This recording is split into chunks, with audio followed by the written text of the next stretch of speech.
Los autores aquí lo que están buscando es fundamentar qué es lo que van a trabajar como resiliencia, porque ellos necesitan medirla. A mí me parece bastante interesante los 6 componentes que establecen, ¿sí? Me gustó mucho esa tabla, aunque hay que tener cuidado. Esa tabla, normalmente nosotros colocamos algo en forma lineal para darle orden lógico, para que nuestra mente pueda comprender por qué están colocando esos elementos. Pero en la vida real, pues lo que viene ahí no es un proceso lineal, ¿verdad? Puede ser, puede ser que en un momento para algunas cosas me esté preparando, otras las esté mitigando, mientras que otras me estoy recuperando.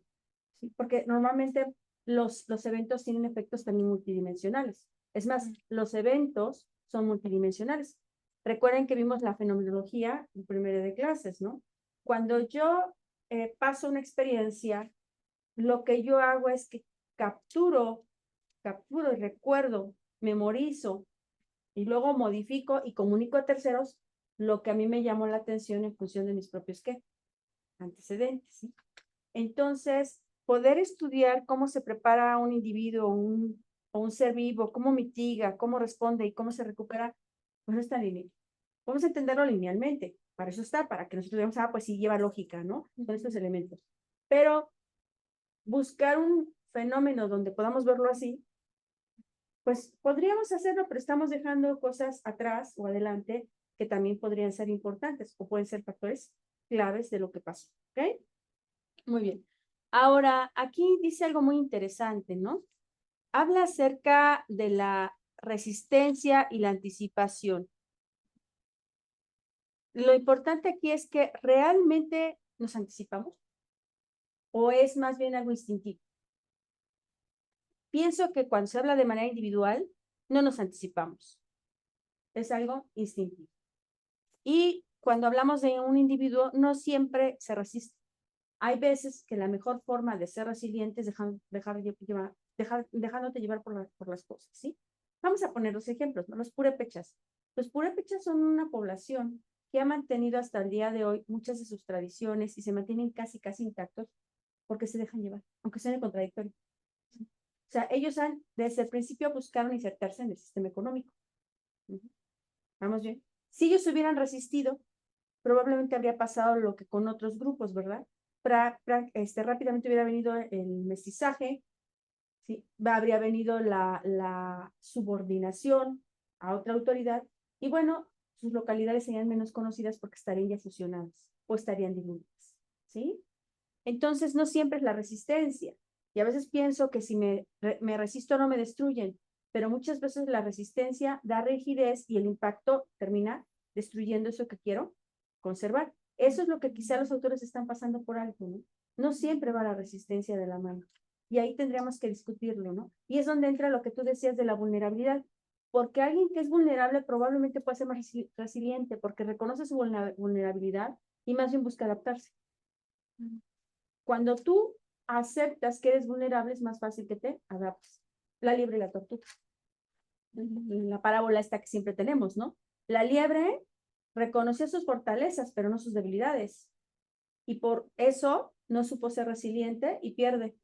Yo siempre les digo a mis alumnos, a mí me gusta en la vida que todos sean tortugas. Qué padre sería tener liebres con pensamiento de tortugas. La tortuga reconoció sus debilidades y trabajó en función de esas debilidades. Cuando trabajas en función de esas debilidades o vulnerabilidades, te vuelves más que resiliente, te adaptas más rápido al sistema, te adaptas al sistema, no estoy diciendo que la tortuga haya ido rápido, no. Se adaptó rápidamente en función de su propia lentitud y por eso consigue que el éxito. Eso casi nunca lo vemos, ¿verdad? Lo vemos así como que el que era flojo y el que no lo era. No, no tiene que ver con reconocer nuestras debilidades y trabajar en función de ellas. Sí, compañeros, se comentan. Sí, yo ahí lo veo muy diferente.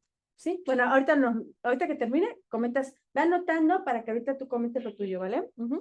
Bueno, entonces, lo que es muy cierto es que cuando ya entras a un sistema humano, una organización y más a organismos públicos que tienen que mirar de todo, esto se vuelve más complicado y ellos se tienen que enfocar a lo adverso y sobre todo considerar que lo adverso sí va a ocurrir. O sea, la negación del ser humano ante los actos que le pueden ser incómodos no funciona. Tenemos que aceptar que las cosas pueden ocurrir. Cuando nosotros aceptamos que las cosas pueden ocurrir, estamos más preparados para que no ocurran. Por ejemplo, si yo me subo a mi automóvil y pienso que con mi automóvil puedo matar a alguien, puedo atropellar a alguien, desde el momento en que lo enciendo, sé que lo puedo hacer, va a ser más difícil, hay menos probabilidad de que yo dañe a una tercera persona. Pero si yo ni siquiera me lo pienso y ya digo, no, si alguien me lo dice, le digo, ni se te ocurre pensar eso porque me vas a hablar. Soy una persona que está convirtiéndose en alguien inconsciente que no reconoce lo que tiene en sus manos. Tengo una máquina para moverme, pero también puede ser una máquina mortal, ¿sí? Si no estoy consciente de que es una máquina mortal. ¿Vamos bien? Entonces viene el motociclista y yo no pienso que el motociclista se puede caer, ¿verdad? Y que tengo que dejar una distancia propia entre el momento que el motociclista se caiga y mi auto. Ah, no, yo voy pegado al motociclista. Porque como eso no va a ocurrir, porque voy a pensar cosas malas y a la hora que se cae el motociclista, ¿qué pasa? Le pasa al auto encima. Y por supuesto que yo tengo un problema legal ahí, porque es más por reglamento yo tendría que haber dejado, ¿qué? Una distancia.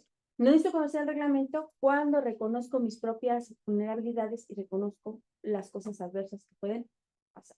Lamentablemente, en las culturas latinoamericanas, no sé en otras, no nos gusta hablar de eso, no nos gusta pensar en ello, porque sentimos que si pensamos en ello es como hacernos pesimista y pensar que las cosas van a ser, no, esto es algo racional, un acto racional que tenemos que aprender a hacer, no llevarlo al lado sentimental, porque si lo llevo al lado sentimental, nunca en mi vida voy a conducir. Si lo llevo al lado sentimental y veo mis vulnerabilidades, nunca me va a atrever a hacer nada. Vamos, la tortuga se sale de la carrera porque dice, no, pues ¿para qué? Mira, la liebre en un instante me gana. ¿Vamos bien? Luego, cuando ellos hablan acerca de las metodologías que desarrollan, aquí lo que están mostrando es cómo se puede racionalizar y aplicar en nuestro sistema económico la resiliencia. Pero no es necesario hacerlo, la resiliencia existe por sí misma. Vamos, no hay que confundir el esfuerzo que hacen ellos de aplicar la resiliencia o sacarle provecho a la resiliencia a la existencia de la resiliencia. ¿En un sentido natural se refiere? Sí, vamos a hacer una analogía, ¿no? Las corrientes de los vientos y la forma como el aire se mueve en la tierra, siempre está y seguirá, los usemos o no, pero gracias a ello un avión puede tener atajos, puede ahorrar combustible, llegar más rápido o hacer nuevas rutas o asegurarse en muchas ocasiones que el avión definitivamente no se va a caer, no necesita que se mueve porque está jugando con esas corrientes o esas bolsas de aire que hay. ¿Vamos bien? Ya sea corrientes o bolsas. De esa misma manera pasa con la resiliencia. La resiliencia fuese usada por el ser humano o no fuese usada por el ser humano, la resiliencia existe y es una propiedad de los seres vivos. Por eso tanta confusión, porque cuando ellos empiezan a analizar, se observan, cuando empiezan a hablar de la definición y propiedades de la resiliencia, ¿sí? Ellos primero plantean, fíjense, cuando parten de la resiliencia individual. Como parten de la resiliencia individual, ellos hablan de que la definición debería ser independiente del objeto de análisis u objetivo propuesto. O sea, ellos dicen, debería existir un concepto de resiliencia que sea único y que no importe para qué lo quieras usar, ese es el que es. Eso se puede conseguir y podría hacerse en un ejercicio intelectual si nos basamos en la resiliencia como propiedad. Porque estarán de acuerdo que la belleza puede explicarse sin un objeto. Pero la belleza no puede existir si no hay un objeto que sea bello. ¿Vamos bien? O sea, yo puedo explicar qué es belleza sin referirme a un objeto. O puedo explicar qué es el estado líquido sin referirme a un objeto, porque la liquidez es una propiedad. ¿Vamos bien? Ahora, el que yo lo pueda explicar no quiere decir que exista sin un objeto. Para mostrar que existe lo líquido, necesito un objeto que esté en estado ¿qué? Líquido. ¿Vamos bien? ¿Sí notaron la diferencia? O sea, la propiedad tiene que ser independiente en su explicación, pero en su existencia tiene que estar inherente a un objeto. Ellos comienzan con esas definiciones de resiliencia y se plantean eso, pero luego se pierden. ¿Por qué se pierden? Porque están en el sector público, tienen que entregar resultados y esto es para poner en marcha quizá millones de dólares en proyectos importantes que tienen, ¿no? Y que de alguna manera, pues sí, evitan muchas cosas. A mí me sorprende cómo se inundan las ciudades y luego nadie se muere ahí, ¿no? Porque tienen todo muy bien estudiado, ¿no? Muy bien. Ahora, obsérvese que ahí ellos parten de dos tipos de definición, lo que sea su compañera, ¿no? Yo sí noté la diferencia, pero te voy a decir en qué la noto. A lo mejor te encuentras que no, porque puede ser que mi lectura no haya visto bien las cosas, ¿no? Primero, ellos hablan de la definición de resiliencia después de un evento. Pues sí, si yo lo quiero ver como una propiedad de un ser vivo, solo voy a mirar la resiliencia cuando da resultados. Yo lo quiero ver en un elemento que es líquido, tengo que accionar para verificar que sea qué. Líquido, ¿lo veo en qué? En resultados. ¿Vamos bien? O sea, tengo que verlo en una realidad reflejado. ¿Va? Muy bien. Entonces es claro que si partimos de la resiliencia individual, pues esta siempre va a hablar después de un evento. Y evento no tiene que ver con eventos naturales. Y además, el que un evento sea negativo o catastrófico no depende de una regla, no es para todo lo malo. Ya lo vimos la semana pasada, lo que para una persona puede ser catastrófico, para otra persona puede ser, lo que para un individuo o un ser humano puede ser catastrófico, para el planeta Tierra puede ser altamente favorable. E inclusive, lo que para un ser humano puede ser catastrófico, lo vimos con el volcán, puede ser altamente, ¿qué? Beneficioso. ¿Te das cuenta? Lo contradictorio del ser humano, ¿no? Entonces, claro, aquí por eso empieza hablando de definiciones que parten de resultados. O sea, ¿cómo sé que algo es resiliente? Pues porque lo mostró. ¿Y cómo lo mostró? Pues en función de su naturaleza, ¿verdad? Si es algo que sirve para correr, después del evento se va a poder seguir corriendo y quizá más veloz. Si es algo que sirve para ganar utilidades, después del evento se siguen consiguiendo utilidades y más que las anteriores. Obedece a la propia naturaleza del objeto. Obsérvese que aquí más bien lo que hacemos es que la resiliencia se califica cuando hemos maximizado los resultados. Y puede pasar, sí. Y el punto es explicar qué es lo que ocurre ahí, ¿no? Ahora, la resiliencia como definición antes y después, obsérvese que aquí, por ejemplo, habla de la Casa Blanca, o sea, ya habla DHS, ¿sí? Ya habla de prescripciones. ¿Qué es prescripción? Cuando el ser humano comprende algo de la vida, algo de su realidad, lo modela y luego lo replica dentro de su sistema económico, ¿no? ¿En dónde encontré que si era el antes? Pues, por ejemplo, en el de DHS encontré que dice preparado para, te preparas antes, ¿no? En el de Gilbert encontré minimización de costos, vas calculando, solamente juegas con costos, ¿no? En el otro, en el de caja, sinceramente no lo encontré, ¿eh? Honestamente. Pero en el que dice SDR, que me imagino que debe ser también un organismo público, habla de la capacidad para aprender del pasado, de lo que ya ocurrió en el pasado, ¿sí? Y en el Tierney definitivamente habla de lo anticipado. Por eso se refiere al antes, sí, después, pero obsérvese que, como dijo su compañera, si realmente te vas a la residencia como tal, ninguna hablaría del antes. Ellos lo están hablando del antes como algo ideológico, como en su imaginario que te puedes que anticipar.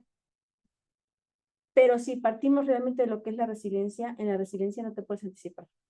La resiliencia siempre se da como un después.